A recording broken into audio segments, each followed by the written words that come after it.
Hello, this interview is one in a series of interviews that the Special Collections section of the State Archives of North Carolina is conducting with the American Indian Heritage Commission to record the lived experience of indigenous communities in North Carolina. These oral histories will be part of an archived series and will be made available to the public. Today is Thursday, January 26, 2023.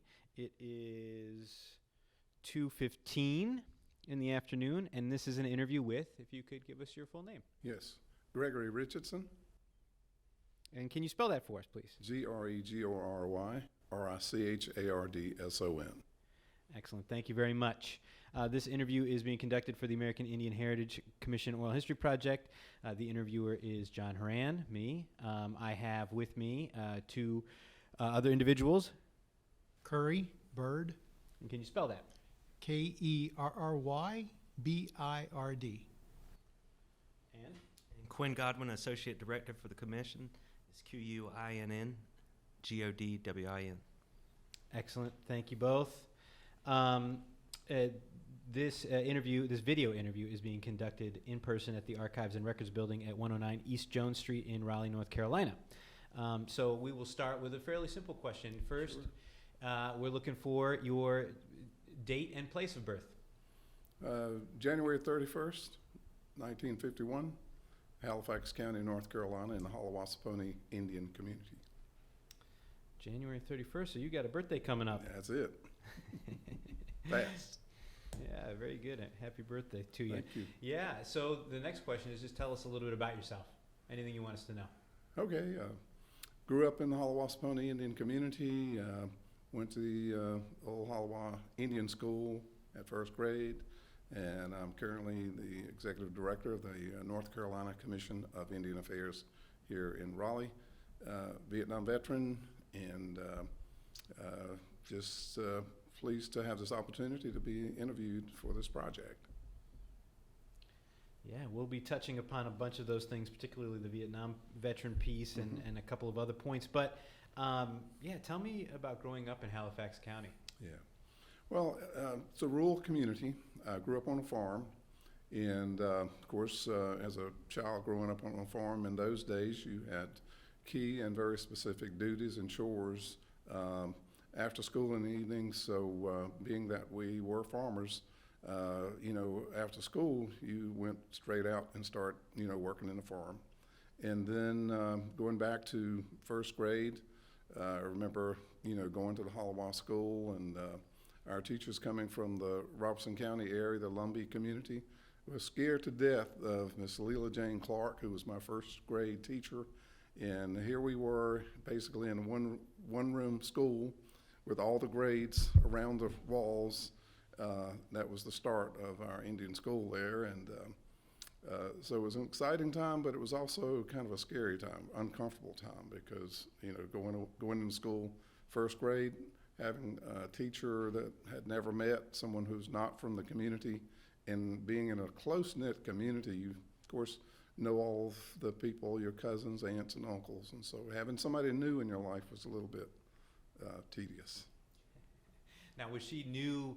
She was new to you, or she was new to the community? She was new to me and the community. Oh, at the same time? At the same time, because leadership had a connection with the Lumbee community at that time through mainly the Burnt Swamp Baptist Church organization.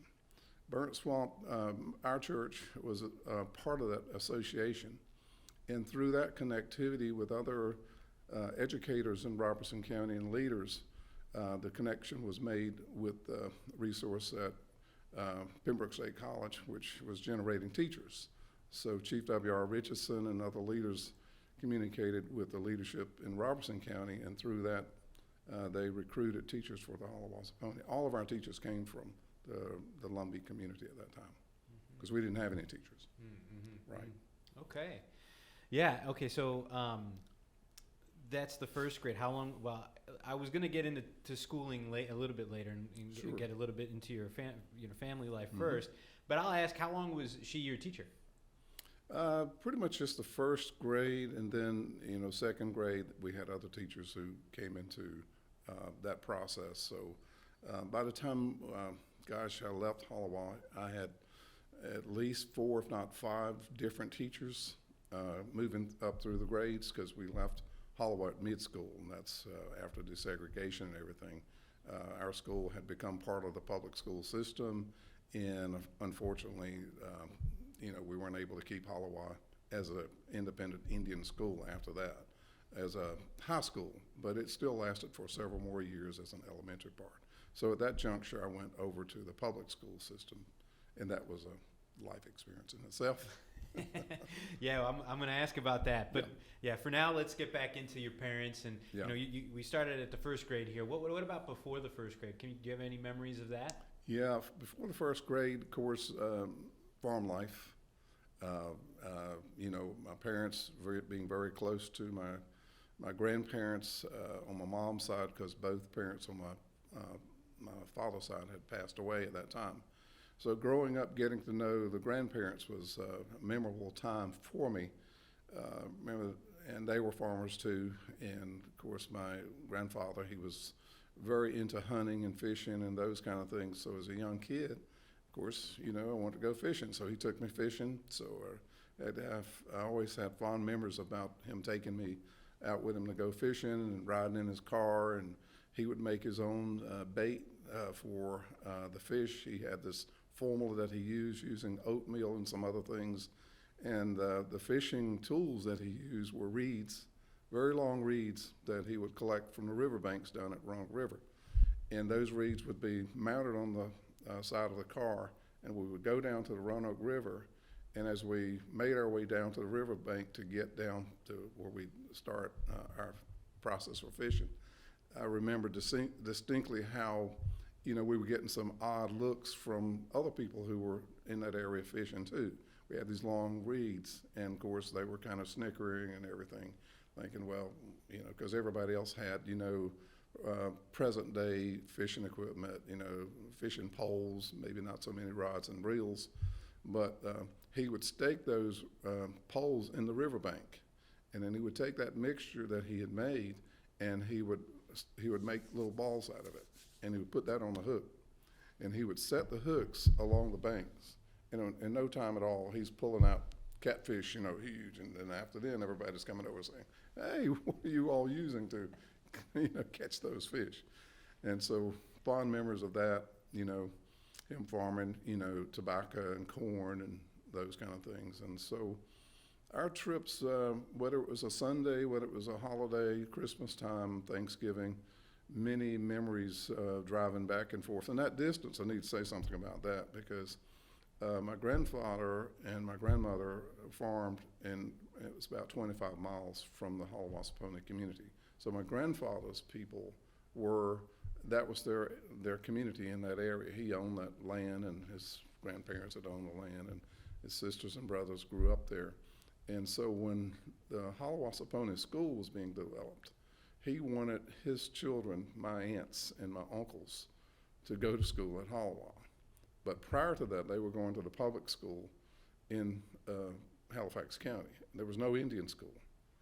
The school that my aunts and uncles would have had to have gone to would have been what we would call now colored schools. And so Granddad wanted my aunts and uncles to be part of the Haliwa-Saponi school system. And so my aunts and uncles would come and stay in the community with us and other relatives that we had in the area. And so for a period of time, I never had any brothers. And so two of my uncles and a first cousin that lived on the land in Roanoke Rapids, my uncle, one of my uncles, purchased a travel trailer. First time I'd seen a travel trailer.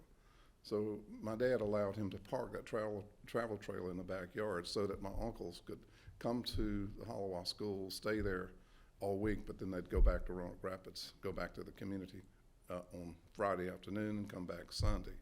So all of them did that, went through Haliwa, and graduated from Haliwa. So that was an interesting period of time. So as Haliwa developed as an elementary school, all the grades then became 1 through 12. One of the pictures that I have at the house now is the graduation class. and I don't remember the year, but there were 3 graduates.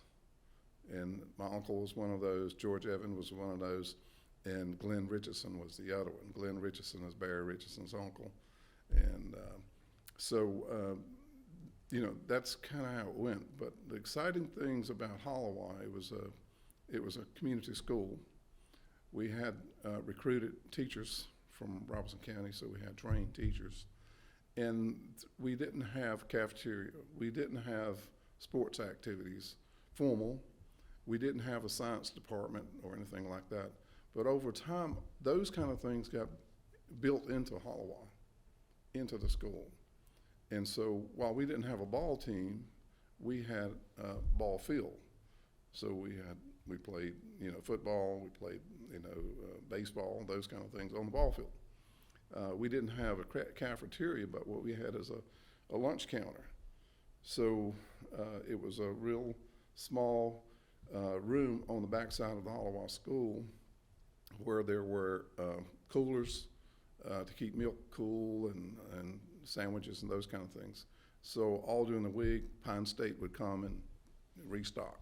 So at lunch, we would go around and get our little container of Pine State milk, some cookies and chips and those kind of things. And that was our lunch counter. I mean, we didn't have like a full cafeteria. So then we evolved into the sciences as we moved from like the, 5th grade to the 7th grade. And then we had some experience with science because, you had teaching science as part of the curriculum. And so we learned about frogs and animals and the different parts. And at one point we were actually dissecting a couple frogs, and then the teachers were telling us that we were, of course, looking at the books and they were teaching from the books to learn the different parts of the animal and the functions of the animals. Kind of scary, at that time. Some of the students didn't want to have anything to do with that. But I do remember something that happened that is very distinct in that there was a group that came to the community from UNC Chapel Hill. There was a study. And so we were then, told that we were going to be part of the study. And so as part of that, and it was one of those things where there was a system to determine if Indians were Indian people or not. So we were tasked with putting some type of, it was almost like clay in the mouths of all of our students. And there were molds made of those, of everybody's mouth. And then the people from that study looked at those molds, and there were some determinations of that. There is a report someplace, but I've not been able to find it. We're still looking for that report and to see what is actually in there. So the goal is to try to run that down. Another distinct thing that happened in our community, we found out that there are 2 groups in our community that have some distinct health issues that relate to it's called a red eye syndrome. So there's 2 families in our community that had that syndrome, and if you would see them, from the youngest one in the house to the oldest one, you would think, somebody's been drinking or somebody's been partying all night because they just looked like they were kind of hungover, but that was their look all the time. We did find out that the only other place that you'd find that is with a tribe out west. And so be great to run down those studies right now and to find that information, because that's a very distinct part of our heritage and history. The school was built by our parents with no grant money or anything like that from the government. So our parents farmed and worked in construction. That was the norm. Just about every head of household in the community, adult head of household, either farmed or worked in construction. And so during the Haliwa-Saponi days, that was an evolution with farming and construction. So what happened in Roanoke Rapids, there was a power plant dam that was built.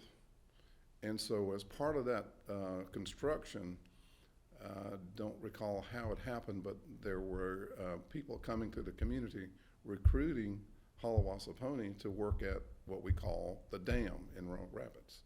And then the theory goes as far as why that happened is because at Haliwa-Saponi, families farmed. If they needed a barn, they built a barn. If they needed a house, they built a house, and people would come together to build those houses. So Haliwa-Saponi had these, they were multitasking. They could do a lot of different things. So one or two people were hired at the Roanoke Rapids power plant, and following that, multiple folks ended up becoming employed there. And then we didn't know anything about carpooling or what it was called then, but our people rode from Hollister to Roanoke Rapids to work in construction work. That was the start of some of our evolution from farming. The second leg of that was when right in that same era, there was a huge, and I never figured out what it was, but it was a huge construction site just over the line in Virginia. So now, since our male heads of household had formal experience in construction, they were able to now go out to other construction sites and get jobs. So they went over to Virginia, just over the line, like in Norfolk, somewhere out in there, and commuted back and forth for years while that site was being built. Following that, a lot of our heads of household then started evolving over to Newport News, to the shipyard. And because of that distance, a lot of them didn't commute back and forth. They actually started settling in the Newport News area. So from that, you have an Indian community now, or Indian people from Haliwa, who have raised their families. Some have passed away, generations who made their living working at the shipyard in Newport News. That started to expand because farming was really not something that you could make a really good living on. Our farm was only like 3-4 acres of tobacco, a couple acres of corn, and so you couldn't sustain a family on that. So just about everybody in the community had to farm their parcel, but they also worked somewhere else to sustain the family. So from Virginia Beach for Newport News area from the shipyard, there was a migration over to Richmond, and then a migration up to Washington D.C. Huge migration to Washington D.C. when the high-rise buildings were starting to be built in the 60s up in Washington D.C. So a lot of Haliwa-Saponi had multiple skills. So what one would do is go and try to get a job at, company X, company Y. Daniel's Construction Company was a big attraction for a lot of people from home. One or two people get on board, and then the company would say, "Bring us some more carpenters. Bring on some more cement finishes. Bring some more laborers." And so through that, starting, I'd say 64, 65 in there was a huge migration of our people, not moving to Richmond, not moving to Washington, D.C., but commuting back and forth. We didn't know it was called commuting, but people drove back and forth. They would leave the community on Sunday afternoon. So there's one or two spots in the community where on Sunday afternoon after church, usually between 4 and 6 o'clock, there was a collection of people parked at a local store right there in Hollister. And what was happening is there were people who would be more or less their turn to drive, to Washington, D.C. or Richmond. So everybody would collect there and carpool. We didn't know it was called carpooling then at all. It wasn't. It was just getting a ride. So fill the car up, trunk up. Everybody cruises up to Richmond or Washington, D.C. and work all week, get their paycheck, come back on Friday. And so through that, our community started to change a lot from that. So you saw a huge amount of new homes going up in the communities, all throughout our community. And so our male heads of household would commute, make that money, bring it back home, and either build onto their homes or complete new construction. And from that evolution, people started going up to Baltimore. And so Baltimore was another transition site, and right there in Baltimore, a lot of our folks went there and they would stay, instead of commuting back and forth because of the distance, they would actually stay up there 2 weeks or whatever the case might be. And so we had a community to start in Baltimore. So the evolution with Haliwa-Saponi, we started for the first time moving away. It was over to the Virginia Beach, Newport News area to work in the shipyard. The second evolution was to Richmond, and then the third evolution was to Washington D.C. To work in those high-rise buildings. They had the construction, trades, know-how. They could. The theory at home is that Haliwa-Saponi could do just about anything in relation to construction. So if you needed someone, a carpenter, or if you needed a cement finisher, or if you needed someone to work electrician, of course our people weren't at that time licensed electricians, but they did electrical work. I mean, they did it all. It was a one-stop person, one-stop situation. So when managers at construction sites would find out, hey, these guys, you know, they're just not carpenters. They can do a multitude of things. There was a recruitment effort to bring folks in. And so the main part was Washington, D.C., and then over to Baltimore. And in my 15th year of high school, 16th year, Dad allowed me to go up to Baltimore one weekend, rode the Trailway bus up to Baltimore, and he picked me up at the bus station. That was the first time I'd ever left home and rode a bus. So, and you get up there's a whole community, and then we found out this community of Lumbee in Baltimore, church up in Baltimore, so entire community there. So our people felt very comfortable up north, a comfort zone that they didn't have down south. So they were accepted, could live in the community without any threats or anything, any discrimination, that kind of thing. And so people followed that trend for many, many years. And so that's kind of how our family kind of, you know, got their first new car, Dad built the house, those kind of things. And now there's still communities in these areas where our people evolved from, you know, from home during that era. So we have people now that live in the Newport News area, not so much migrating up anymore, but these are the offsprings of people who migrated to Newport News and Virginia Beach to work in the shipyards. And then we have the same thing in Richmond. I have cousins that live in Richmond, and I have cousins that live in Newport News, Virginia Beach, and I have family in Maryland. That was interesting because back in '64, after President Kennedy was assassinated, that was about the time a lot of this was going on. So because of the riots and things like that, our people started migrating out from downtown D.C. Although they worked there during the week, and some of them even started moving their families there.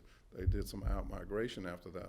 Then they moved out into Maryland, Silver Springs, White Oak, and those areas right outside of Maryland, and then over to Baltimore. So you have, up until recent years, you have distinct Indian communities of sorts in these towns like that or cities like that. And you still have some of that, but not as much. And the trend has changed a little bit now because of economy. Not as many of our Haliwa-Saponi are gravitating out. They're staying home, they're making a living, building a house, more education, getting better jobs and those kind of things. So from Newport News, Virginia, to Richmond, Washington, D.C., Baltimore, Philadelphia, Pennsylvania. You had back in that era distinct communities, relatives in all those communities were cousins, first cousins. They moved there because of, you know, to get better opportunities, jobs, and a lot of them did quite well in that. But that trend has changed quite a bit now. So, but it was interesting that the threats that we had as Indian people in our own areas were, if we went into Rocky Mount or Roanoke Rapids to go to a restaurant, you were asked out. If you would go to Richmond, Baltimore, Virginia, Washington, D.C., you were welcomed. You could move, you go into these restaurants and nobody's gonna ask you out or say you don't belong. You know, you didn't feel those, you felt more comfortable. So I think that was the reason that a lot of our people migrated, you know, up to Richmond, Baltimore, Washington D.C., and Philadelphia. And a lot of them did very well in terms of the economic side, bought homes, opened businesses and those kind of things. And so that trend has really changed, I would say, in the last 20 years, because I really don't think our people feel as threatened now with discrimination and those kind of things in our own communities. I think that kind of applies to some of our other Indian communities. I don't hear about as much migration from the other tribal communities out upstate and other communities to, for education or jobs or anything. So that's been I think a trend that's been evolving over the last 30, 40 years. Yeah, so I mean that's a geographically and deeply in-depth view. I think it's terrific, and you're showing this. All of this is happening for context in your lifetime. Mm-hmm. For going from rural, going up, and then coming Right. back. All of this is in your lifetime, right? It didn't happen Right. start before, did it? Right. No. Well, some of it did. I have cousins that's quite a bit older than I am that moved to, in particular, Philadelphia. But more so within my lifetime. Yeah. You're right. More so That's- within my lifetime. That's amazing. I mean, For example, when I graduated from high school, I knew that, there was something else I wanted to do. So I went up to Maryland to go to school. I didn't go to school here. And I'll get back to the Haliwa-Saponi experience in the school in a little bit. And the reason that happened was, we didn't get, by the time Haliwa had closed, and we were now students at a public school where there was some overt discrimination, mostly subtle, and you didn't get counselors coming in to, talk with you about, let's put together a plan to go to college. You didn't get that. It was like, well, you guys, you're not going to college anyway. You're going to end up working on a farm, or we're not going to, we're going to spend our time over here with the white kids. And that's basically what happened. And so I wasn't going to let that stop me. So I utilized my study time in the library to do some research on upcoming trends and those kind of things. And I knew from that computers was going to be the wave of the future. So a couple of us, buddies, we'd go in the library there at Aurelian Springs, and we'd pull those career magazines down. We'd pull the Popular Mechanics magazine down, and just get all involved with the opportunities that's coming. For me, it was going to be computers. So when I graduated from Aurelian Springs, the school that we went to when the high school portion of Haliwa, the Haliwa Indian School, was closed down, our leaders set their sights on Aurelian Springs for us, for our students. And at that time, you still had basically, our school was the only Indian school. So there was not an option to go to another high school where there was Indians. So you were then tasked, or you would have to go to school with either in the white system, or you had to go to school in the black system, because you had those distinct school systems. So our leaders chose Aurelian Springs. So when we migrated from Haliwa-Saponi to Aurelian Springs, which was an all-white school, there was only one African American in that school when we went there, and it was the same time that we migrated there. So we were, for the first time as young people, facing discrimination, overt discrimination. I mean, you had people that snickered, you had people that made, little of us, and poke fun at us, even had threats. But we persisted, and I remember the first year was very bad. The second year, not too bad. But that first year, I mean, there were actual confrontations and fights and those kind of things. And by the time we graduated, you almost felt at home, believe it or not. So, one of the things that we talk about sometimes is that we were sitting there at graduation in 1969 for the graduation service, and we were all sitting on in the auditorium. You know how young guys are. You sit around with your buddies, and you cut up and punch each other, and you think, well, it's just going to stay out of trouble. But we were talking and carrying on. So they were carrying on with the program, and all of a sudden, the principal calls out Greg Richardson's name to come up to the front.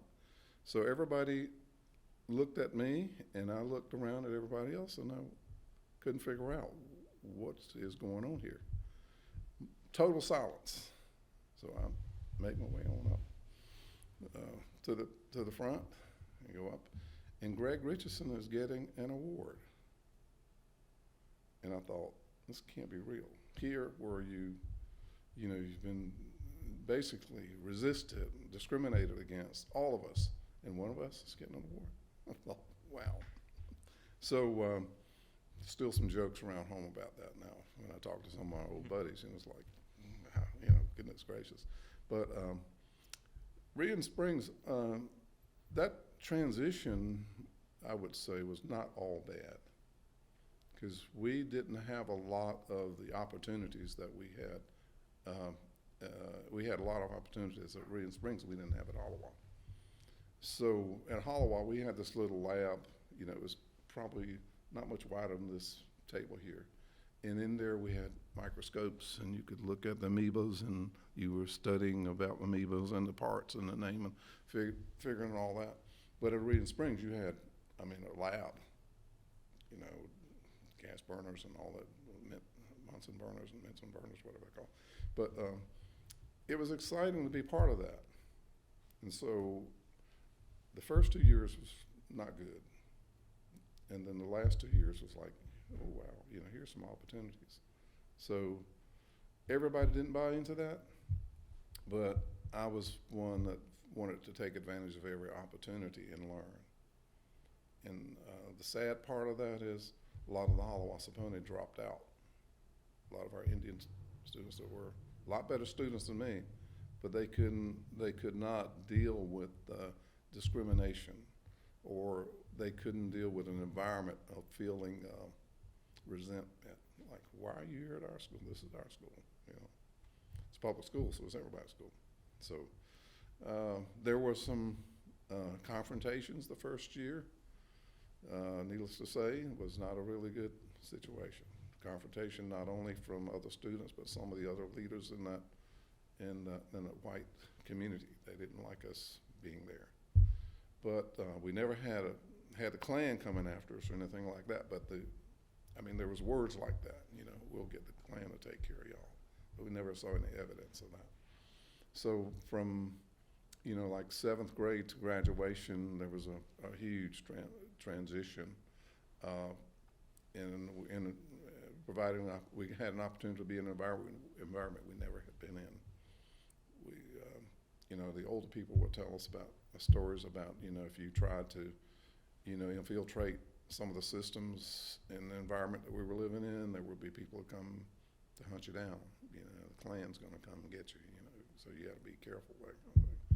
But those years were kind of transitional, and you make friends over time. Even you can make friends with some of your enemies. You can call them frenemies, And some of the same people that were making those remarks, snide remarks, in the first year that we were there, some of them actually became friends, and some of them I talk to even now. It's like totally different. But it was a period of time that was really unsettling, and it was not a comfortable period of time to have to live through. But we made it. And so another example, when we graduated, the notices went out about the class reunion. So I'd run into my friends at church and in the community. Hey, you going to the class reunion? No, I'm not going back there. I'll never go back. And I said, I'm going back. And they said, you're going to go back to Aurelian Springs the way we were treated when we first went there? And I said, yeah, I'm planning to go. And so they kind of wondered about me, thinking, well, why you do that? So for a couple of years after graduation, I went to the class reunion, and I didn't feel that resentment anymore that I felt the first 3 years we were there. There was a conversation with people, with the students that I was in class with. Didn't feel like they were looking at me like, you shouldn't be here, like it was the first year that I went there. So, over a period of time, then a few more people started going. I said, hey, come on. You have a right to go to your class reunion. Why not go? So over the years, now there's more of us going, And even to my surprise, probably about 10 years ago, yours truly was asked to be a speaker, to talk about the work of the Indian Commission and the tribe, and before that, they didn't hear anything about Indians. So felt pretty proud of that. So, and that still go on now. I'll get people, and some of them said, Mom and Dad had this collection of arrowheads for years. Can I get you to take a look at these arrowheads? Yeah, I'll take a look at them. And they'll, of course, ask all kinds of crazy questions sometimes. You know how that goes. But some of them are very interested, I found, in Indian people. They were not all our enemies. There were some that were, enemies, and they never came around. But I felt, I was part of that class, and that was part of my history, and I said, well, I'm going. And, at first, people saying, well, you better be careful, something might happen to you down there. You might show up, dead somewhere, because you're infiltrating their turf, But, like anything else, you make some friends, and you make the best of it. And so I still have conversation with some of the folks that I graduated, the non-Indians that I graduated with. Still have a lot of good conversation with folks at Haliwa-Saponi that I graduated with. The sad part, a good number of them, smart, intelligent, Haliwa-Saponi, they couldn't take the transition and dropped out of school. They gave up the opportunities. Smart, and just, I can't deal with it. And that was a sad irony that we lost. We had people who could have really excelled in a lot of ways, but they couldn't take that pressure and that feeling of not being wanted, that kind of thing. Yeah, that's very real. There's no question about it. So once again, we're gotten into the school piece, and there's some more questions I want to ask about the school thing, but I do want to make sure I get some more context about the previous conversation about the evolutions, and then also, your family. You're talking about your grandfather. I don't think I caught his name. Raleigh Daniel. Daniel. All right. Raleigh and Nancy Daniel. And then when your uncles and cousins had the camper and in your parents' house, at your parents' house to go to school, when was that about? Well, there were no apartments in our community. We had a small house, so we could have shared rooms with them. But my uncle, who was a farmer, my mother's sister, had done fairly good, and so he went out and bought a travel trailer. When did he do that? That would have been in the 60s, probably 65, right? So Dad says, well, bring it up to the house. We'll hook it up to water. We didn't have any sewage, though. Didn't have any sewage. So they would come in the house to use the bathroom, but they had they could take a cold shower out there in the travel trailer, but they need to come in. But they stayed there from Monday through Thursday, and then they went back home. Gotcha. Yeah. Okay. So my aunt and uncle, they dug deep in their pockets and bought a travel trailer so that, their son, they had one son, Leonard, and would be able to go to Haliwa. And everybody went to Haliwa and graduated from Haliwa. Yeah, so that's great. And then the other piece of context about, particularly about the evolution, you said your dad was part of that, and you said he took you one of those trips. But I'm interested. So you used the phrase the male heads of house. the implication being that it was just men that went up and did this and the women stayed home. That's true. I'm interested to know what the women did at home. During that period of time, there was not a lot of work. A lot of our women, they were homemakers. Part of the heritage was that, our women took care of the home, they took care of the kids. So they stayed with that. They were the people who took care of the kids in the home while the dads went off to work 2 and 3 hours away from home and stayed all week. And another interesting part of that, me, being the oldest child, and that's another thing within Indian communities, the oldest child, you're looked at kind of as the responsible person. So Dad would say, you got to do this, you got to do that, keep an eye, help Mom, those kind of things. And Mom, the same way. And I had 3 sisters. The 3 sisters had their chores. I had my chores after school in the evening. Part of those chores, since we were farmers, was, come in from Haliwa-Saponi, Aurelian Springs, get off the bus, go change clothes, go to the field. And you'd work to sundown. You go to the field and you chop tobacco, you chop cotton. And, I kind of resented that in a way. It was kind of like, well, hey, I want to be out there with my buddies, or, they're riding their bikes up and down the road, and they're hanging out, and I got to go work. Why can't I do that? Well, it worked out, that you get some good skills from that, good work ethic and all that. And then, when you take the cucumbers to the market and everybody else is broke, you got some money in your pocket, that makes a difference too. Tobacco, farming tobacco, back in those days, you had to go through all this process of grading the tobacco out, putting every grade together and then tying it all together and then lay it out in the yard at dust and let it get some moisture in it and then pack it back up before too late, put it back in the barn, and then when it gets right to that point, I never figured out what that point was, where the moisture content was at the right level, because if you took it into the market and had too much more moisture, then you got nicked because it had too much moisture. It wouldn't bring the top dollar. So Mom and Dad knew how to do that. So, but the fun thing was in the fall, after all that work in the summertime. Cotton's coming off in the fall, tobacco's coming off in the fall, and something that Mom and Dad did and which some people didn't do, they shared the profits with us as kids. But they didn't give you the money. They shared the profits, but Mom kept the money. And then when we would go to town, then it was time to buy my clothes for school and my supplies for school, and she would say, okay, let's go into Sears Roebuck and let's get your jeans, get your socks, underwear, and all that kind of stuff. So, it taught you some things too about, handling money, that kind of thing. And I didn't like the idea that I'm working and doing all this work, and Mom's, okay, hand it over. Another interesting part of that with Haliwa's kind of unique and different.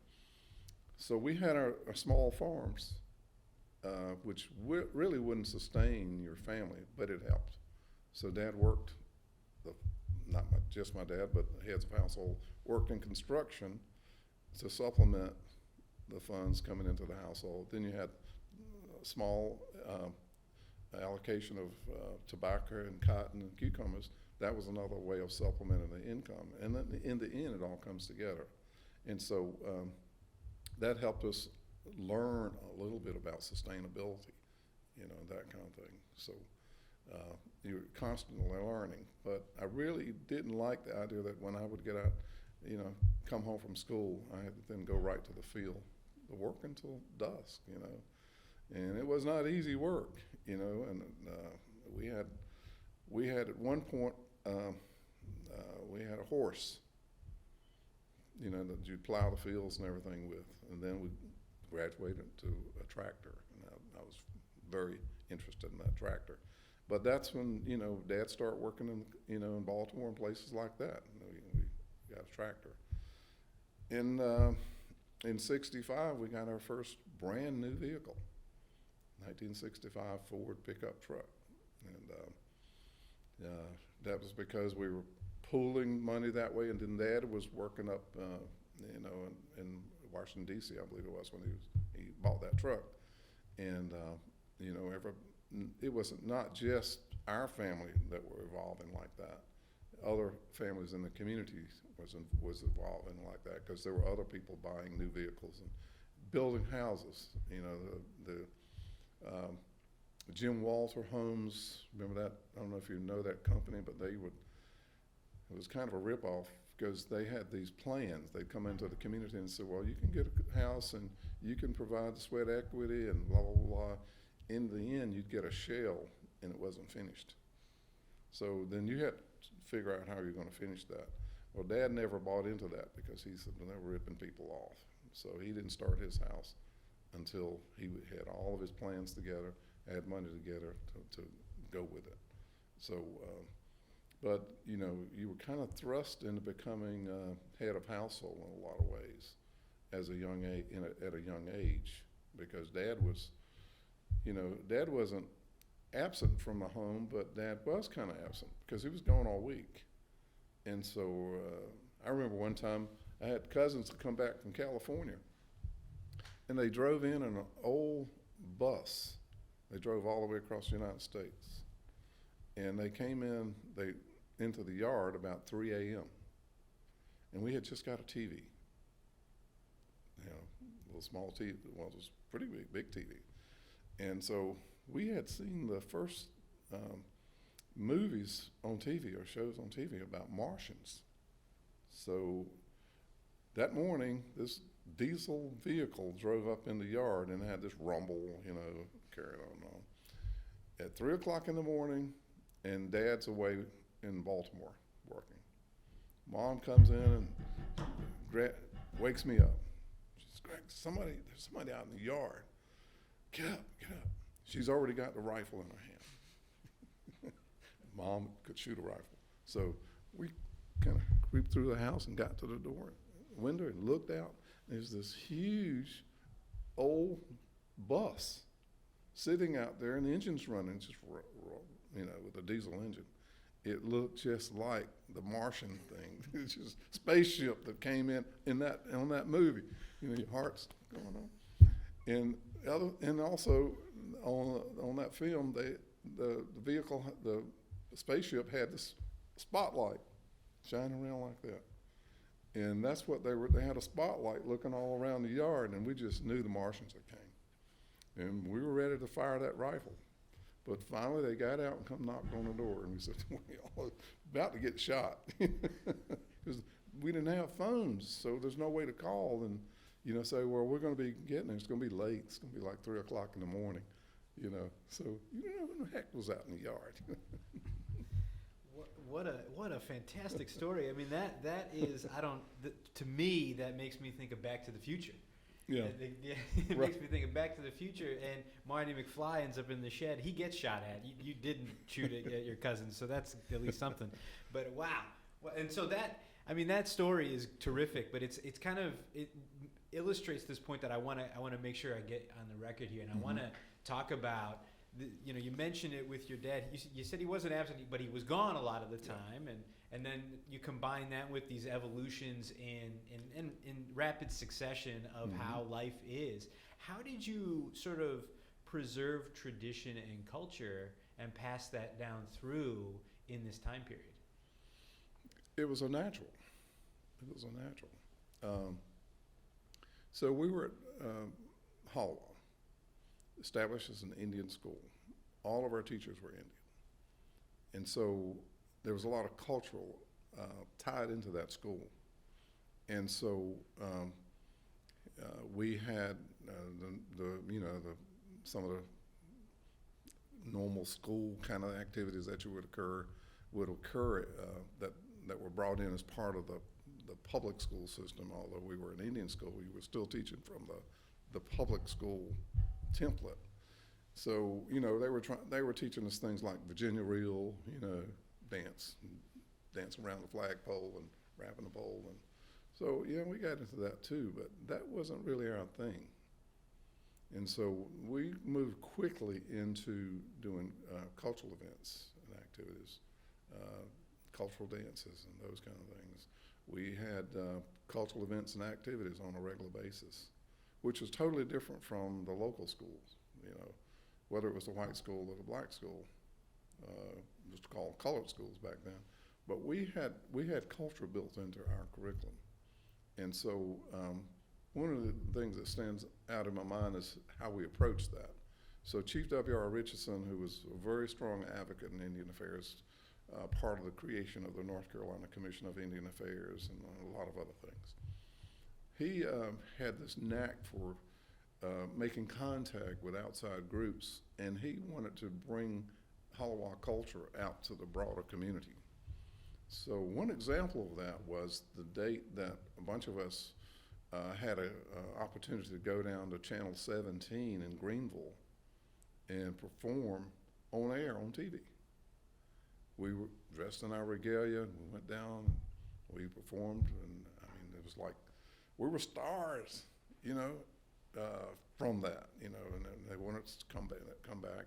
A couple of different groups of Haliwa went down to dance on the program. Jim Short's program, I think, is the anchor of that time. So how the chief got connected with a TV station during that era when a lot of us didn't have TV, but the few of us who had TVs could see Haliwa-Saponi dancing on TV, and that was big. I mean, it was like huge, like, oh, we're on TV, my God. So that was an exciting period of time too. Then we had some other things as part of the school culture that you didn't find in the local schools. So Ray Elk, he married a Lumbee, and his children in Robertson County, might know some of the Elks. He taught at Haliwa. So Chief Richardson somehow connected with it. I don't know how that came together, but Ray Elk that name is very prominent in our history when he taught there. And so what he did with that, he brought additional culture to the school, you know, from his tribe. You know, so that was added, another layer added onto what we already knew and was appreciating and practicing. And then the Chickahominy from Virginia was also another layer of that, who their connectivity with our community was more with the powwow. But the Chickahominy was very prominent in that whole scenario. So with Ray Elk and the Chickahominy, they really inspired, was part of the inspiration in terms of bringing us to the point where we have had one of the largest powwows ever, you know, in that region, in the Haliwa-Saponi region. And so even today, I mean, when we have our powwow, it's very well attended. Haven't had one because of COVID for a while yet, but I think this year is going to be it, and I think it's going to be a really successful one. But Ray Elk was a teacher from Robertson County. So I have to think that the way Ray Elk got to our community was part of that recruitment that was in place, that was going through the meetings that Chief Richardson was having with Lumbee leaders, the Bruintons. I can't remember the Bruinton name, but the first principal at Haliwa-Saponi was a Bruinton. I think it was J.D. Bruinton from Robertson County. And again, that connection, and they were preachers. J.D. Bruinton was a preacher, not Ray Elk. But the connectivity was through that Burnt Swamp Association. So through that, dots were connected. You got teachers. Through that, dots was connected to political influence, because while all that's rolling out, you know, there's meetings being planned with the Warren County Board of Education and the Halifax County Board of Education. Distinct challenge there was that in our communities, there's a county line, just like that line right there on the table. Half of our community is on the Warren County side, half on the other side. So if Chief Richardson donated a parcel of land for the school to be built on, where the Haliwa School exists today as a charter school. So he donated a part, not all the land, I think he donated an acre, and then over time, the tribe started buying other land, so now the entire campus is the school. So this was another transition that we went through at the school. And with the politics was, you were in a different region, in Warren County, not only a different region, but you were in a different county. Warren County, and Warren County is in either Region L or Region K. Halifax County, same thing. So to get anything done with the Haliwa schools, such as getting the school actually to become part of the public school system, had to have some intense negotiation and work with the power brokers and leaders of both counties. So that worked. And I remember when we first got the yellow school buses. I mean, we're little kids running around, and we got these, what we thought was, ugly buses. They were blue, no offense to anybody. So we had these old blue buses that the community had, and our parents had pulled their money together to buy those buses. Parents fixed them. We had Mr. Lunny. Richardson was one of our prominent drivers, Consuelo Richardson's granddad. He drove those buses for years. And so when we got the county support and they were able to bring it together where you had enough support from both counties to bring the Haliwa-Saponi School online with curriculum and teachers and buses and everything. Teachers eventually became school system teachers, county teachers. That was something that was very unique in history. I don't know if it's ever happened anywhere else, and it was very hard to do because you had to work with 2 different counties and 2 different councils of government. Anything you dealt with, you had to deal with all these bureaucratic levels to get anything done. And so, that Haliwa-Saponi School is a really unique history going on way back in time. Yeah, it sounds like it. And then you've got, you're there until you graduate with the 8th grade and then move into the 9th grade into the other school, right? Okay, Regan Springs. Regan Springs. So between 1st grade and 8th grade, give me 1 or 2 memories. Well, I remember Leela Jane Clark was my 1st grade teacher, and I was scared to death of her. Leela Jane was, she comes from the old school teachers, and I mean the belt, smack on the hand was, if you got out of hand, she had no qualms about getting you straight. So I was scared to death of her. And then Hardy Deese was our school principal in the earlier years. Hardy Deese, he had a unique personality. He was a very rigid individual, and he would tear your tail up in a minute if you got out of hand in school. I had the opportunity to go to one of his sessions at the principal's office, and you didn't want to go back. So it wasn't a slap on the hand, believe me. It was something else across your rear. So Hardy Deese came up, and Hardy's, he was there, I don't remember how many years. And then Mr. Bullock, I think he was the last principal before Dr. Joe Richardson and Chief Oglitro Richardson. So we had several students. That's another unique piece. We had several students that went through Haliwa, and then the community actually helped to pay for them to go to college and to get them there. So we had students at Bacon, and Harvey Green was one of those. Dr. Joe Richardson, Chief Richardson's husband, was one of those. And I distinctly remember on Sunday evenings after church, the chief would take him through the community because we were giving donations so he could get back to school. So community was behind them, but we only had a few that was, coming up and evolving as teachers in our school, from our community rather. And so I think that's a very unique part of our heritage in Haliwa-Saponi. And so you go from there. Now you go to the high school. We covered a couple of the distressing parts, especially with students. And you mentioned some confrontations occurred, whatever the case may be there. If you want to add more to that, I'd love to hear it. But I'm interested. You mentioned that there were counselors, but the counselors were concerned with the white kids, and they weren't really concerned with you. But what about teachers? Teachers were not very receptive. I remember Wilmatine Lynch, very smart, straight A's all the time. One or two others, can't think of the other one.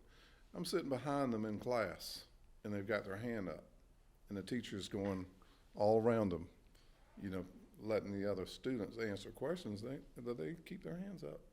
First year, second year, no reaction from the teacher, still bypassing them. Yvonne, she's Yvonne Evans now, but she was Yvonne Lynch. So it was Wilma Lynch and Yvonne. Smart. I used to be so envious of how smart those two girls were. I mean, they had it going on. And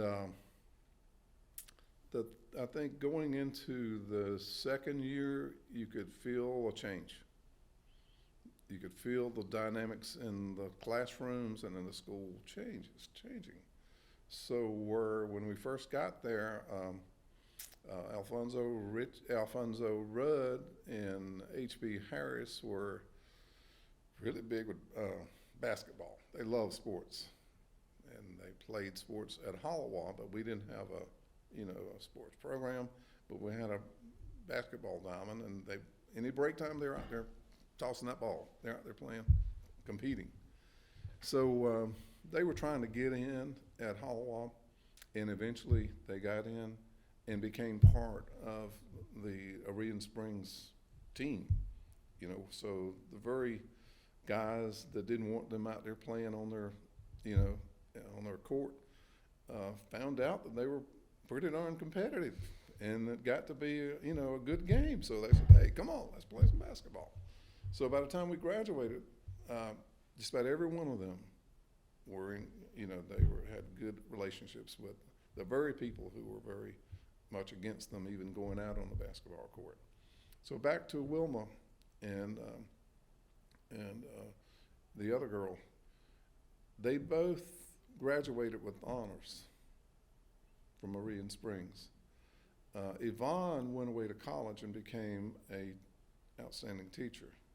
Wilma never moved away from Hollister. She could have been anything she wanted. Wilma had a sister who was the same way, and she left and moved to Richmond, and she became a very successful banker. So we had those dynamics going on. So how do you break out of that? I don't know what it is. Some students kind of broke out and was able to do some other things. Some other students, the tension was so heavy that they just kind of knuckle in and said, hey, and dropped out. Doris Richardson, neighbor up the road from where I grew up, smart girl, but she couldn't take it. She dropped out the second year with Aurelian Springs. A lot of our kids dropped out of school because it was too tense for them. They didn't want to have someone picking at them or laughing at them or degrading them, making them feel like they're less of a person than another person. Yeah, to say it's tough is an understatement, I'm sure. Right. So and so then you mentioned at the beginning, you talked about Can I say one other thing about dynamics? Yeah. Okay, we were from a farming community. Our parents were farmers and construction workers. My dad. So you get to Aurelian Springs, and here's an ag department. Ag building, and you got all this agriculture. You got this shop with all these tools and saws, and you're thinking, oh man, if I could get in there, I would love it. So what a bunch of us do, we just joined the FFA at Aurelian Springs. So that was the door open to the ag shop. Well, we got in there, and we became, I think, very good students. Learned a lot. The ag department, for a guy, had put you in a position where you could actually measure boards, learn how to read a ruler, all these technical things you could get your hands on that.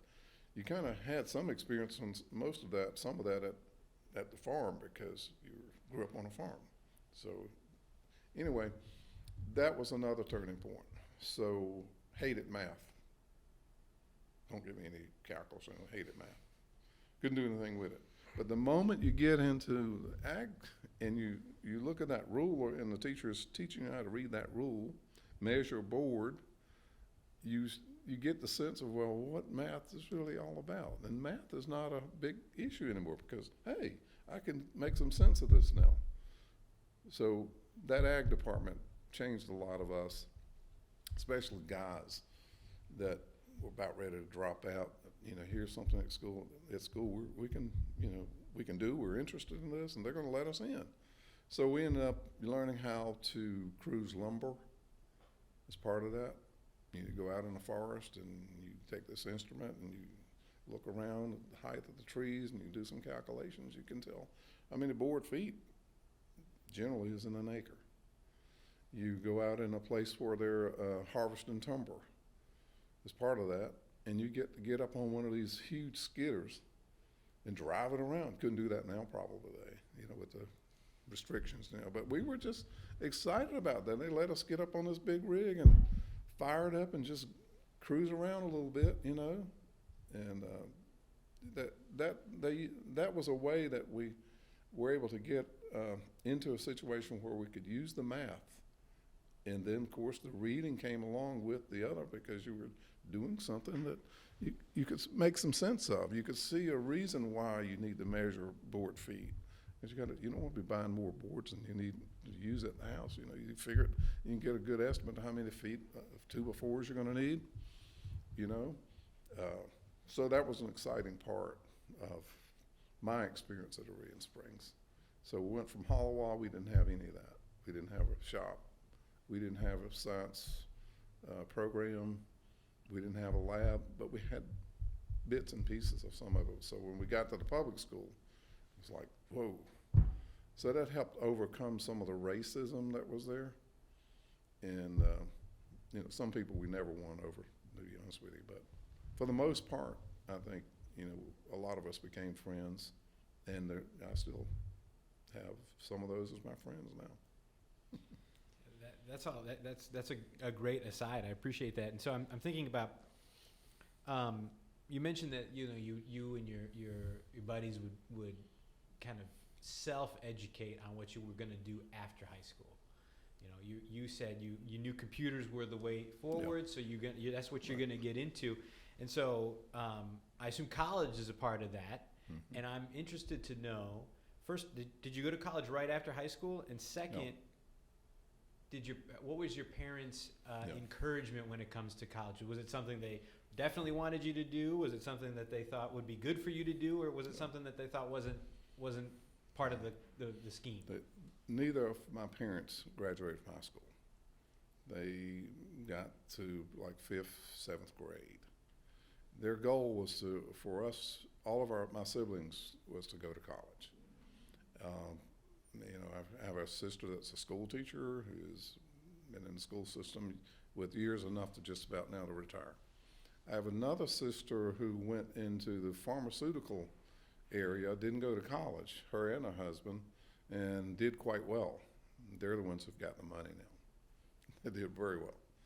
And then I have another sister who went away to college, went to school at Boone, and she went into school of social work in Sheila, and she worked for social services and all, and she was on a really good career path, but she encountered some what I would classify as pretty much some racial kind of things in her work, and she that tainted her thinking about her career path with social services, and dropped out of social services and never finished her state retirement or anything, because she just dropped out.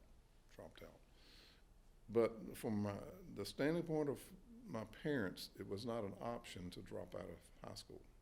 So when we went from Haliwa to the public schools, there was not a discussion about, well, if you think it's too bad, just come on home and, we'll keep you busy around the farm. And it was always, you're going to stay in class, learn everything you can. And that was the way my parents approached it. Now, some parents, like I said, they just said basically, well, you know, I dealt with this discrimination when I was growing up, and I'm not going to make you deal with it. So if you don't want to go back to school tomorrow, you don't have to go to school tomorrow. But graduating was the goal of my parents, to stay with it and try to graduate and get out, and then continue to do better. Well, that's a good goal to have for your kids. But you said you didn't go to college right after high school. I didn't. I went to a business school at Lear Siegler Institute right after high school. So hadn't really made up my mind. My dad did a little something there. So my dad was, by that time, he was working back home. And he had a job in Rocky Mount. My dad became a contractor, and so he had a project going at Rocky Mount Senior High. So I graduated in June of '69, and I'm kind of like, you know, if you're like 18 years old, you're trying to put it together, figure out what you're going to do. Yeah, I'm already registered for LSI, and I got that plan, but I don't know, you know. Dad says, okay, you know, because they took me up to Silver Spring, Maryland, to, you know, go up for my interview and to check in and all that as far as the preparation of going to LSI. So here I am kind of making excuses and saying, maybe I'll go this fall. Dad hasn't spent this money right thing. He's got me in registered, so he's got an investment there. So he decided to bring me with him to work. He says, well, we got a spot we can put you in down here at Rocky Mount Senior High School. Come on, let's get dressed Monday morning, and I'm going to take you with me and get you, you'll be getting a paycheck in 2 weeks. I thought, yeah, I'll do that. Went down to Rocky Mount Senior High, gave me a shovel, and I was in a ditch, probably close to my height in June, in July, in the beginning of July. Like, it felt like 150 degrees in there. When I got a chance to leave there, I left. I went straight to school, got out of Dodge. And so that's how he trained me to, to not stay on that path in construction. He didn't want me to stay in construction, to be honest with you. But he taught me well by that little summer job, popping sweat in there and blisters on your hands. You don't want to do that the rest of your life. Sounds like he knew what he was doing. He did. It was good psychology there. That's right. That's right. And so you said LSI? Lear Siegler Institute, which Okay. was a computer school. And that's what I was in the library. You get these popular mechanics books, and you look at this and you look at that. I had looked at dental technology, which was another technical area. Almost did that, and then decided on Lear Siegler Institute. As soon as I got out of Lear Siegler Institute, that was during the Vietnam era, I got my paperwork from Uncle Sam, and I was drafted. So I was. When was that? That was in that was in late 1970. Yeah. So Lear Siegler was a one-year business school. So Vietnam War was going on, so I had received and applied for and received a deferral because I'm going to school. So then they gave me the deferral, but as soon as Lear Siegler submitted their paperwork that I had graduated, then here comes my letter from the draft board. Greetings. And they called me in, I had to go check in. Actually, I was still at Lear Siegler when I was out of school, but I had moved back to North Carolina. First thing I got in the mail was that letter of induction from the induction service. And I was inducted actually in Baltimore, at the induction center in Baltimore. So then I'm on that track to go to Vietnam. Basic training first, AIT second, and then right to Vietnam. So I spent a year in Vietnam. So as soon as I came back from Vietnam, being a veteran, I started going to school on a GI Bill. Yeah, and stayed with that. So let's get into that in a second here, but I want to just backtrack for that day you got that letter. How did you feel? Oh, gosh. Sinking feeling. Do I want to dodge? Do I want to be a draft dodger? That was not an option for me. I was not going to be a draft dodge. Why not? I didn't feel that would be the kind of lifestyle that I would want to have on my record or a record. I was being called to duty, and then since I've been called to duty, it would be my duty to serve. So went through the induction part in Baltimore, and then of course I was out of Lear Siegler, and actually went through the swearing-in ceremony out here outside of Six Forks Road, an induction center, and then actually on a bus to Fort Jackson, South Carolina, the very same day, and into basic training, and then from there to AIT in Fort Sam Houston, Texas, Brooke Army Medical Center. And that's where I did my, what they call technical training, that kind of thing for the military. And then from there, straight to Vietnam. Wow. So what branch? Army, Army. right. And Vietnam is not necessarily the focus of this particular interview, but I do want to spend as much time as you're interested in sharing about Vietnam. That year, is it a year of service including from induction until discharge, or is it a year in Vietnam? It's a year in Vietnam. Okay. Yeah, it probably equates to a few less months. And by the time I was ending my tour in Vietnam, coming down to the last cycle of that, we were pulling out of Vietnam. So as a draftee, I had 24 months, 2 years. And so since I'm in Vietnam during that period of time, I'm coming back to the States with less than 6 months left in the service, my requirement as a draftee. So they came up with some rule that if you left Vietnam and you had less than 6 months, then you'd completed your 24 months. They would still work on you and try to get you to re-up, but then you were signing up for a whole another term, which then you're signing up for a 3-year stint. And I didn't want to do that. So I left. I left after I got my deferral, my paperwork at 18 months service, full credit for 24 months, with all the benefits and everything. So I came out, and then I started going back, taking classes, going to school, that kind of thing. And where were you stationed in Vietnam? Then I was in Da Nang first. Bien Hoa was where I spent most of my time. Ton Son Nhut was another place I spent. So where I landed was a really scary place, because I landed to the extreme north. Da Nang is way up almost to what we call the demilitarized zone. So when we get off the transporter plane, the transporters are huge planes. So we landed like at 3 o'clock in the morning, and I guess that was because of security. And they transported us to the processing unit, and as soon as we get out of the plane, you hear the bombs and all that's going on with that, and your heart's going, oh my gosh, where am I, And so they take us over to the transport place, and by the time the sun's coming up that morning, you're getting a visual in terms of what your surroundings, and of course your surroundings are totally different from what you're used to, because you don't have the tall trees like you got around here. Back home, everything's, and you got tall trees and greenery and all that. Didn't have that there. So you start looking around, and first thing you see, or we see in that group, is a huge water tower that's there. I don't know how long it had been there, but it had been blown up.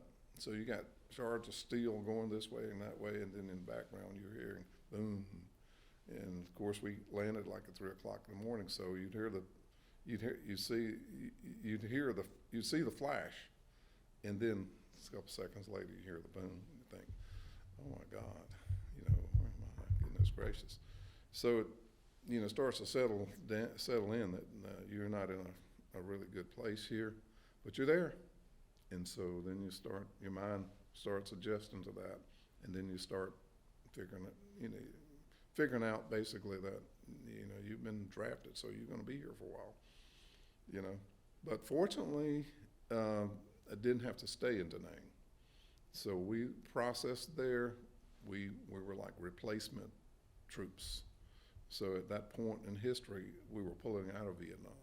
So at the point where when I landed, they didn't need it. They didn't need reinforcements. They didn't need us at Da Nang. So within a couple of days, we're on a transport plane and we're going south of Da Nang at Bien Hoa. Bien Hoa was the home of the first Cav. That's where the first cavalry really got slaughtered in Vietnam at Bien Hoa, and I knew that, and I thought, oh my gosh, that was a compound. But it worked out to be a really good stop because Bien Hoa was in the same area as USAFE headquarters. USAFE headquarters, United States in Vietnam, USAFE, was equivalent to the Pentagon in Vietnam. So if it was anywhere in Vietnam, you're going to be pretty well protected. It was going to be in that area because, I mean, it takes some severe hardware to, take over that spot of the land. So I stayed there about half the remaining time and then over to Tan Son Nhut. And Tan Son Nhut was the last stop. Tan Son Nhut was right outside of Saigon. And you didn't feel threatened there at all. There was no, you couldn't hear bombs. But, aircraft constantly coming and going, but you didn't feel threatened in terms of hearing explosions and things like that. But up at Da Nang, boy, it was scary, very scary. Yeah, I can believe that. And so that part, like I said, is not necessarily part of this discussion we're talking about today, but what would be, what was your treatment like being in the military and also being American Indian? I would say I never encountered any problems. Military service is kind of that way, I would say. Everybody is, kind of at the same level. There is, of course, you hear these stories about discrimination, but I never felt any of that during my stint in the Army. Everywhere, I was stationed, there was full acceptance. I was able to make friends. Met other Indian people, and of course, going around, I make no bones about it. I'm an American Indian, and when you say that and you start that, there's people, oh, I'm an American Indian, or I'm part American Indian. First thing you know, you've got a collective group of people who coming together and saying. Then you find out, you got a lot in common, and also it helps. Helps you get past, having to feel outside threats and that kind of. You feel like you're in an area where, among people, among families, we say a lot, because you have that connectivity. So when I got out of basic training and straight to Fort Sam Houston, Texas, met another friend that was I don't remember now what tribe he was from. But we hung together the whole time I was at Fort Sam Houston. And then when I went from Fort Sam Houston to Vietnam even, talking about, where are you from, Richardson? Are you Hispanic? Are you Italian? No, I'm American Indian. Oh, my great-great-grandmother's American Indian. Oh, I'm from so-and-so tribe. So you get that. You get an automatic kind of acceptance, and you start collecting friends and that kind of thing. And so it made it easier. Yeah, I would say I'm not sure how common of an experience it is, but I have heard that about the military, and so I guess on the flip side of that, the level nature of the military, did that stand in contrast to your life before when it comes to racially being discriminated against, and after? Was there like a shock when you got in and you saw everybody was cool with it? Nobody had any trouble? Right. Was that a shock to you? It was, because when we first went from Haliwa to Aurelian Springs, you had that resistance, the snickering and the remarks, and it wasn't just the students. I mean, it was you could feel teachers wouldn't dare make remarks like that, but they were resistance, like the teacher who would never call on Yvonne or classmates that ended up graduating with honors. They weren't allowed to answer questions. They would pick the other students all around them. So it's unique. I'm sorry, I'm losing track of the the other part of that question.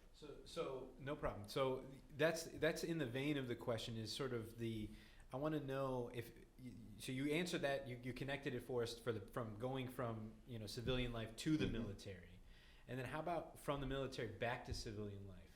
In the military, you're not really experiencing a lot of discrimination. Everybody's on the same level. You don't really feel that. But then coming back stateside, coming back to, North Carolina, Well, was there any discrimination there? Was there a shock there? shock was when I landed. Okay. Coming back from Vietnam, I processed out of Presidio, California, which is a Army processing unit, put on a plane to Atlanta, and we didn't have phones at home. So I had to call my aunt and uncle's house up the road to get a message to my parents. And Dad was working in Baltimore. So got a message to my mother that I'm landing in Raleigh. And my first cousin was home. She was in school and she was very young. But they had a phone. My uncle was in the Navy, so they had a phone, Uncle Purcell in Rowena. And so Cheryl I said, Cheryl, write this down now. We're going to be flying from California to Atlanta. We're going to be in Raleigh like at, 9 o'clock in the morning, because I flew overnight and then from Atlanta right up to Raleigh. The idea was I was trying to get a message to my mom through Cheryl that come on up to Raleigh, like at 9 or 10 o'clock and pick me up. But she thought it was 9 o'clock at night.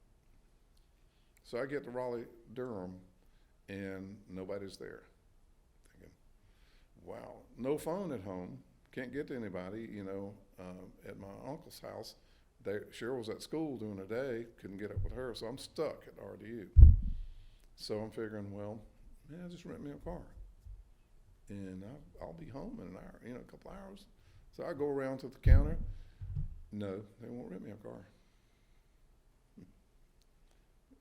You have to be a certain rank to rent a car. So I've been halfway around the world in Vietnam coming home, and I can't even rent a car to get home. Mad, probably as upset as I've ever been.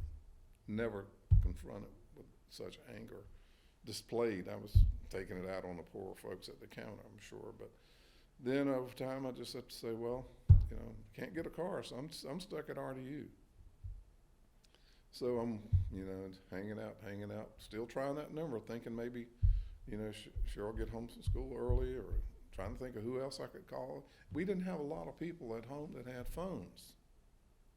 So you're stuck, My uncle, he was in the Navy, so they had a phone.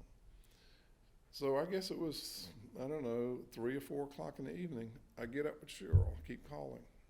And Cheryl gets on a bicycle and goes, because we live right down the road, and goes down to the house and tells Mom that Greg is at the airport in Raleigh and he's waiting for y'all to come and get him, So Dad's away working in Baltimore, so she goes and gets my uncle to ride with her and my sister Sheila to RDU to get me. So I'm up there not knowing what's going on, and finally they get up there, and so made it home. That was a weird situation. I don't think I've ever been so mad in my life. That I've been in Vietnam, and they won't rent me a car so I can get home from Raleigh. So anyway, I got home, and then the other bummer was as soon as I got in the car, Mom says, I got something to tell you. I thought, what in the world? She said, your granddaddy died. Sorry?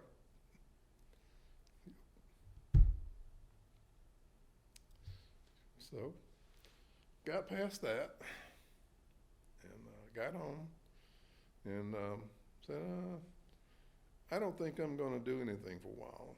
A lot of us Vietnam veterans, we got a reputation for being bad guys.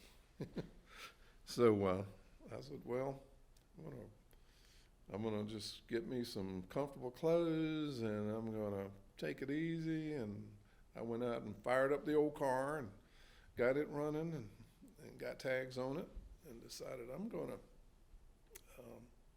hang out. So I hung out for a couple of days, got it with my old buddies, Henry and Theodis and all my old classmates, and they're still doing the same thing that they were doing when I left. I'm thinking, well, I'm not into this anymore. So I said, this is not going to work. So a couple of days, I'm getting bored, and I'm ready to, get back to doing something. I wanted to get back to school. So I got myself cleaned up, and I got in the car, and I went to Rocky Mount to People's Bank, and I walked in, and I applied for a job. And the guy came out, and I was figuring, well, not going to be interested in me. So I went and submitted my application. The secretary took the application. Lo and behold, one of the managers, the personnel manager, came out. He says, "I'd like to talk to you." I said, "Yes, sir." Went on back there and he says, "We got a vacancy, and I want to talk with you about it, see if this is something you'd be interested in." I didn't know what in the world he was talking about. What kind of job? Never worked in the bank. None of us has ever worked in the bank. So how do I get any points of reference to any job in the bank? So he was looking at my resume and drawing on the business school that I went to, Lear Siegler. Well, what I was thinking, well, I'll get maybe into their computer section where they process checks and all that kind of stuff. That was kind of where I wanted to, put the emphasis on. He says, well, let me talk to some folks, and we'll get back to you. I thought, never hear from him. So within 3 days, I got a call through my same uncle's house to come back. Got a message through my aunt and uncles, come back. So I went back to Rocky Mount, and I got hired and stayed there 3 years. 3 years and a few months until I came to work at the Indian Commission. Yeah. And so what year would that have been? What 3 years would those have been? That would have been 1970, 73 to 75, somewhere about in there. Because I came to work at the Indian Commission in 1975. Okay. And before we get to the Indian Commission, what about college? Yeah, after I got an entry-level position at the Indian Commission, so I was working in the old CETA program, Comprehensive Employment and Training Program, that program funded by the U.S. Department of Labor at the Indian Commission. So I was kind of like a field operations person. We were setting up field offices in the communities, Haliwa, Coahary, Waccamaw, Siouan, Greensboro, Charlotte. So I was part of that. You had to actually go out and find the leaders in Greensboro, and Lonnie Revels and Ruth found them. They weren't the really first ones, though. So we found who was perceived as the leaders in Greensboro and Charlotte and places like that. Set up a network, got phone numbers, had some meetings, and then used some of the CETA program funding to open offices in these tribal and urban area communities. So that was early 75, 77, 78.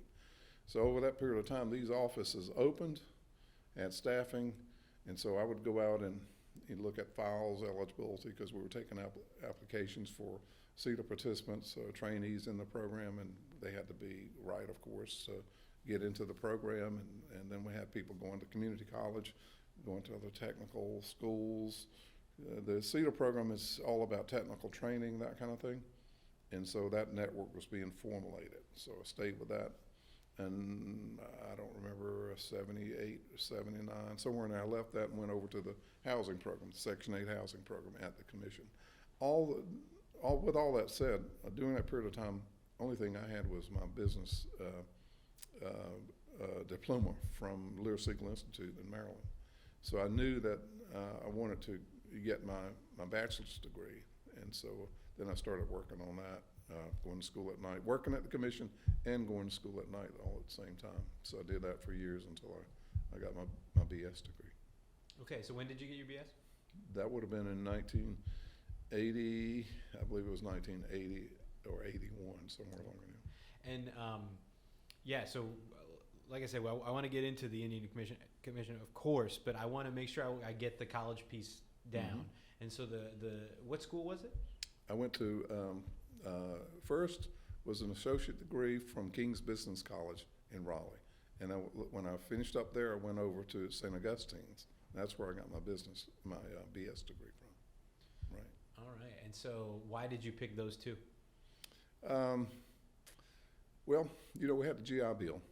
And so I was going to school on the GI Bill. So I had some other friends that were doing the same thing. And I connected with some people in the Raleigh area that was going to King's Business College. And so King's qualified for the GI Bill. So I joined in there with other folks I knew that were other veterans that were going to school at King's. And so finished up there and then went over to St. Augustine. Ironically, almost the same group of veterans that we were going to school together at King's went over to St. Augustine's. And that's where we got our BS degree. Went from there to NC State. The other part of that plan was to get my master's, but I never completed that. Okay. Yeah, St.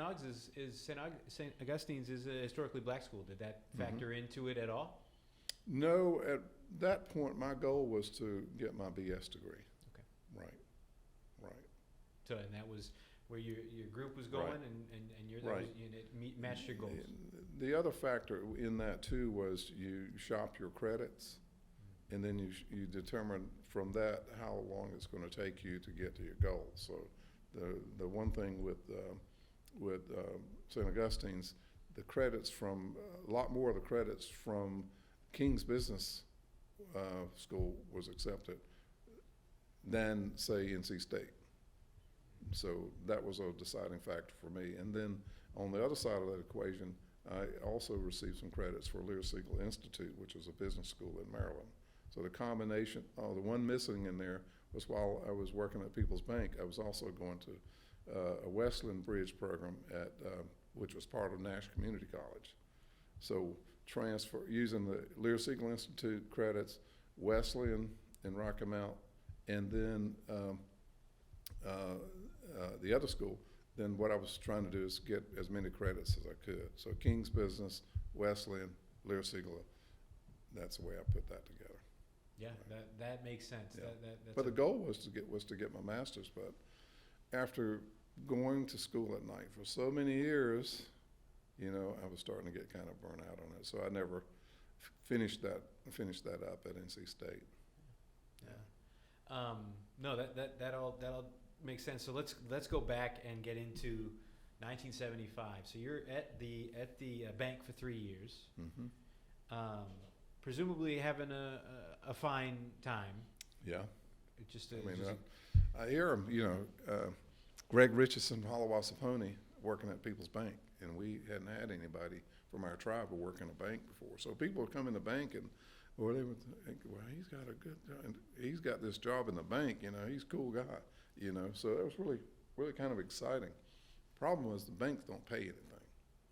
So, you know, and the state didn't do much better, but when I remember, you know, my dad didn't have a high school diploma, nor my mom.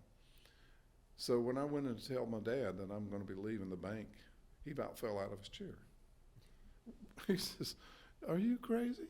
We've never had one of our tribal members work in a bank, and you're going to leave the bank?" And I says, "Yeah." I says, "Dad, I got an opportunity to go to work with the state." "Oh, how much is it going to pay you?" I says, "It's going to pay a little bit more than the bank." He said, "Well, you better take that job." Because you got state benefits too. But I started out at like it was like $10,176 with the state. That was my salary. Yeah. Wow. So, and your dad? Which was better than the bank, see, that's Right. what I'm saying. Right. So your dad, is that the only thing your dad knew? Like that it was the state, but he didn't know what it was with the state? Or did Well, that matter at all? No, he knew what it was with the state, Okay. because Dad was on the tribal council at Haliwa. And our chief Richardson, he was part of the creation of the Commission of Indian Affairs.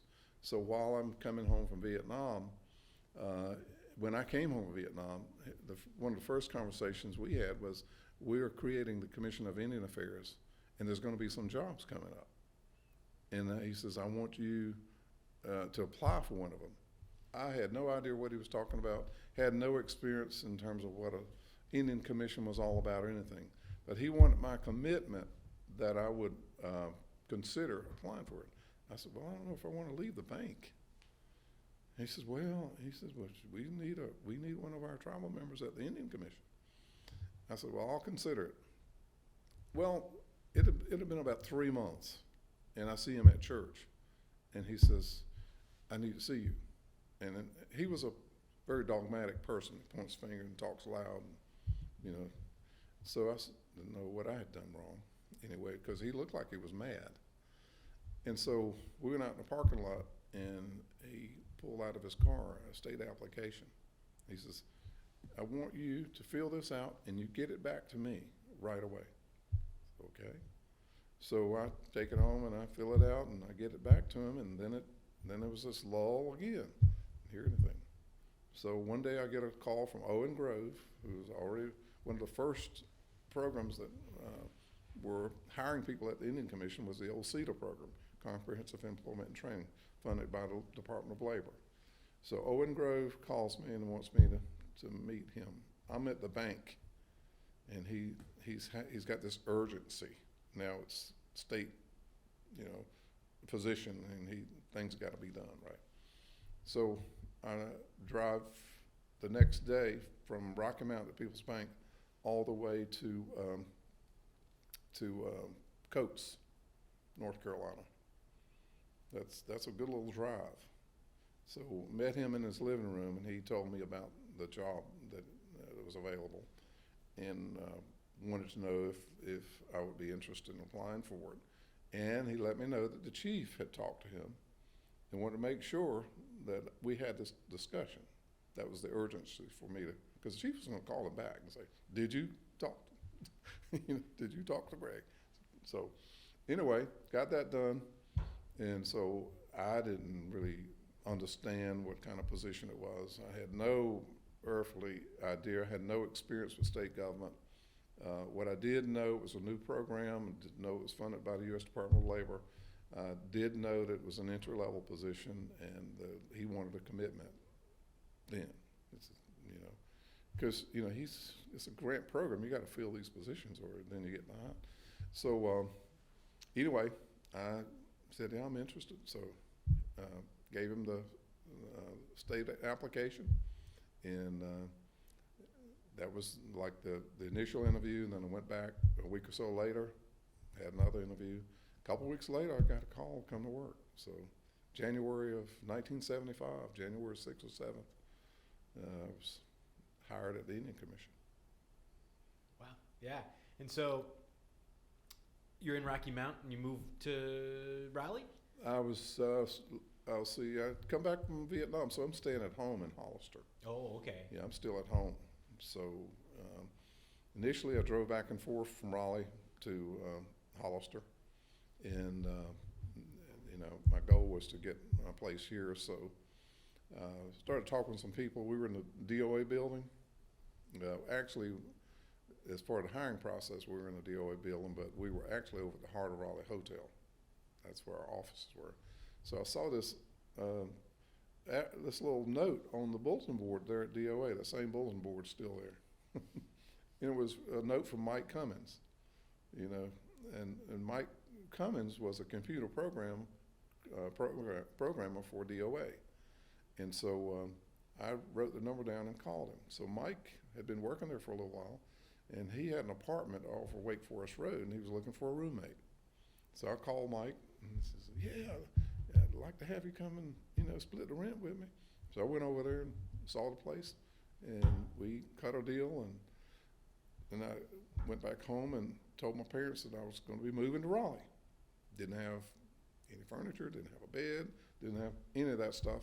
So that next Saturday, my mom and my sisters, we went shopping at Holick Myers in Rocky Mount, got a bedroom suit and all that kind of stuff, and they brought it up with the truck, and I moved in with Mike. So that was a good experience. But my parents still didn't want me to move. I mean, they got used to me being around the house. But it was time to make a move. Sure. So you kind of talked about what you did in those early days and for the commission, but maybe more detail on exactly what was the vision, what you came in, what was the first thing you saw, and then what were the goals that were kind of coming down, and then your own goals that you started creating those early days. Well, the goal for me was to complete the degree. So I was already on that path, and I didn't want to drop that because I was down at Wesleyan, and that was a bridge program, and there was a target program for veterans. Back then, the goal was to help veterans stay in school, get their degree, and that kind of thing. And so I was already plugged into that, so I wanted to continue that. And so working with the new job, basically the goal was to do as much as we could to get our people into training, comprehensive employment and training. And it was a very large program at the time, and we had a whole lot of participants in that program. So going out to Greensboro and Charlotte and places like that, starting that program helped us to get folks plugged into that program so we could meet our goals in terms of expenditures for the grant. And also the goal for helping our folks get more trades, more education. The greater portion of that project I think, with CEDAR was the transfer program. And so you'd go into like a 2-year program with a transfer to UNCP or some other university to get the 4-year degree. So that work was all wrapped around that. That was the premise for all of that. And then there were other components: public service employment, work experience. Work experience components was where you could take a person who was out of high school, not going to college or anything like that, but the tribe might have a need in the office, such as someone to answer the phone. Or the idea of that would be to get someone who had no experience under their belt coming out of high school to get something on their resume so they could move from the trainee job into a job at a bank or someplace else.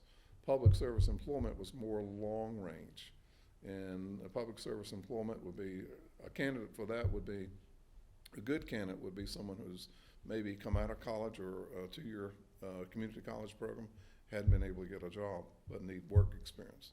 So you could plug them then into, say, a tribal program. They could work with the tribe, and the program would pay the salary and that kind of thing. So it was a good way to get people, experience and get them into the door. In particular with local governments, city government, county government, other nonprofits too, because you've got to the point where you have some experience under your belt and you can compete for jobs within, say, local government, nonprofits, and those kind of things.